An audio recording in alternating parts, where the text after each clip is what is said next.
जब मैं बच्चा था तो मैं गर्मियों के बीच में अपने छोटे भाई के साथ अपनी दादी के घर गया था।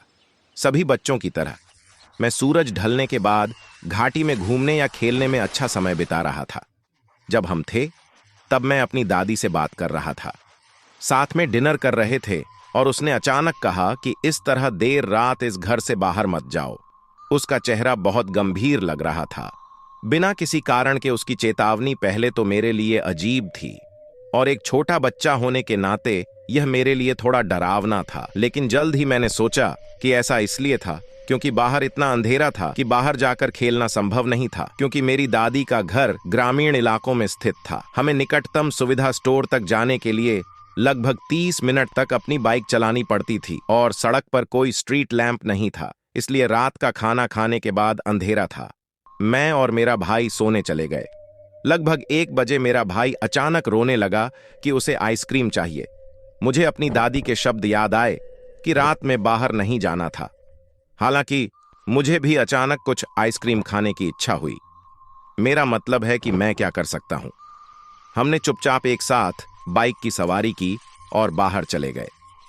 कुछ बर्फ लेने के लिए शहर में क्रीम आइसक्रीम खत्म करने के बाद हम घर वापस जा रहे थे। हम सड़क पर अपनी बाइक चला रहे थे और पोकेमॉन के बारे में बात कर रहे थे जो उस समय लोकप्रिय था।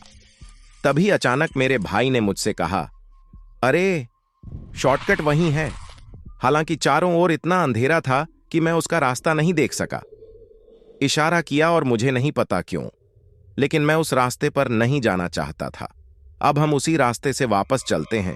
जैसे ही मैंने यह कहा और आगे देखा तो मैं अपने भाई को अपने सामने देख सकता था। मुझे लगा कि वह मेरे पीछे है। क्या क्षण था जब मुझे एहसास हुआ कि मेरी रीढ़ में ठंडक आ गई। फिर वह कौन था जो मेरे पीछे बात कर रहा था? यह वही क्षण था जब मुझे अपनी दादी के शब्द याद आए, देर रात को इस घर से बाहर मत जाओ, सुअर की तरह पसीना बहाओ। मैं जोर जोर से गाड़ी चलाता हूं।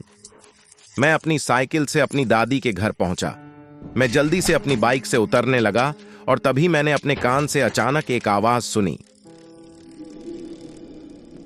उसी क्षण बहुत बुरी आवाज आई। मैंने अपने भाई की कलाई खींची और वापस हमारे कमरे में चला गया। पूरी रात कंबल में ढक कर बिताई। अगले दिन हमने इस तथ्य को छुपाया कि हम कल रात को बाहर गए थे जब हम नाश्ता कर रहे थे और हमने घर वापस जाने के लिए बस ली। आखिर वह आवाज क्या थी?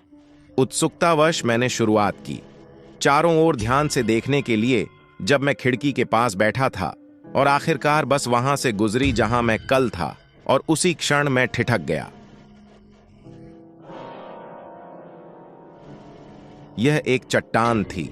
अगर मैं उस आवाज के कारण शॉर्टकट की ओर जाता तो क्या होता? उस दिन पीछे से सुना था। आज भी जब भी मैं अपनी दादी के घर जाता हूं तो उस पल के बारे में सोचता हूं और याद करता हूं।